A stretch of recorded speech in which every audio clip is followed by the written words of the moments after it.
หลังจากที่ตื่นแต่เช้าเก็บเสื้อผ้าแล้วเรียบร้อยแล้วก็มาเฮ็ดต้มแซ่บปลากินหลังจากนั้นก็มานึ่งข้าวเหนียวพี่น้องลูกชายบอกว่าบอกตั้งแต่อาทิตย์ที่แล้วพุ่นล่ะเนาะถ้าหากว่าจิมาบ้านสวนจิมาหาอ้ายให้นึ่งข้าวเหนียวมานำเด้อพี่น้องลูกลาวของแท้ของจริงค่อยก็เลยนึ่งข้าวเหนียวแล้วก็ของโปรดได้นี่ได้ทอดไข่ใส่หัวหอมแล้วก็ใส่ซีอิ๊วให้แด่ว่าซั่นค่อยก็เลยแบบว่าแม่จิเฮ็ดไปให้กินดอกค่อยก็เลยแบบว่าทอด4หน่วยย่าบอกว่ามาทอดอยู่บ้านพี่ก็ได้แต่ว่ามันบ่มีซีอิ๊วพี่น้องค่อยค้านหอบซีอิ๊วไปว่าซั่นซะค่อยก็เลยทอดอยู่บ้านนึ่งข้าวเหนียวอยู่บ้านแล้วก็เอาไปบ้านสวนอันนี้ก็เป็นเสื้อผ้าเด้อพี่น้องเสื้อผ้านี่ก็เอาไปแบบว่าเสื้อผ้าใส่อยู่บ้านเครื่องสำอางเล็กๆน้อยๆแล้วก็มีเกิบผัวนำเกิบเป็นแบบว่า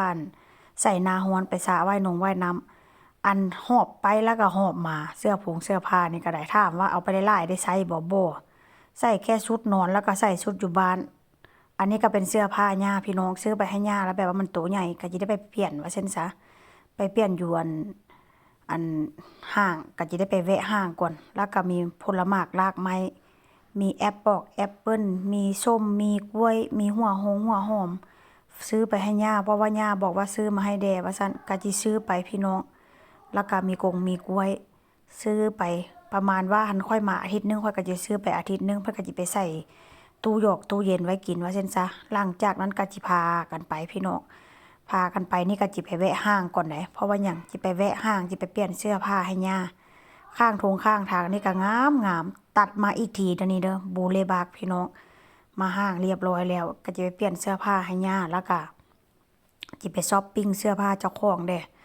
ไปช้อปปิงก็ค่อนข้างจะหายากพี่น้องเสื้อผ้าก็ได้ก็มันหาบ่ยากดอกเสื้อผ้านะแต่ว่าหาไซส์เจ้าของที่ว่าจะใส่มันค่อนข้างจะยากเสื้อผ้าอันก็พี่น้องจะไปซื้อแบบเป็นชุดเดทนะยาวชุดเดทก็ได้ก็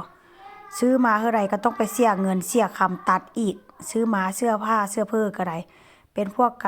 างเกงคือกันได้ซื้อมาแล้วก็ต้องแบบว่าจักสิว่าจังไดซื้อกางเกงขายาวมาแล้วก็ต้องไปจ้างช่างตัดอีกว่าซั่นซะ มันบ่มีค่า3ส่วนคือบ้านเฮาได้เกิดมาเตี้ยนี่มันก็ค่อนข้างลำบากเด้อพี่น้องเพราะว่าคนทางนี้เนาะเด็กน้อยเด็กนุ่งเขาเจ้าก็สูงแล้วก็ขายาวก้นค่อยสูงก้นค่อยว่าซั่นซะค่อยนี่ก็ค่อนข้างลำบากเวลาไปซื้อเสื้อผ้าก็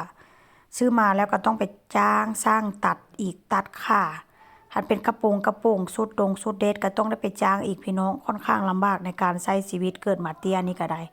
ถ้าหากว่าสูงนี่ค่อยกับบ่ยุ่งบ่ยากแล้วเสื้อผ้ามีแต่ตัวยาวๆไปซื้อเสื้อผ้าก็ได้จับแล้วก็วางจังซี่ล่ะพี่น้องมาอยู่เมืองนอกเมืองนาซื้อแล้วก็ต้องไปเสียเงินตัดอีกได้บ่คืออยู่บ้านเฮาเนาะอยู่บ้านเฮานี่หาซื้อเสื้อผ้าซื้อกางเกง3ส่วนค่อนข้างจะหาง่าย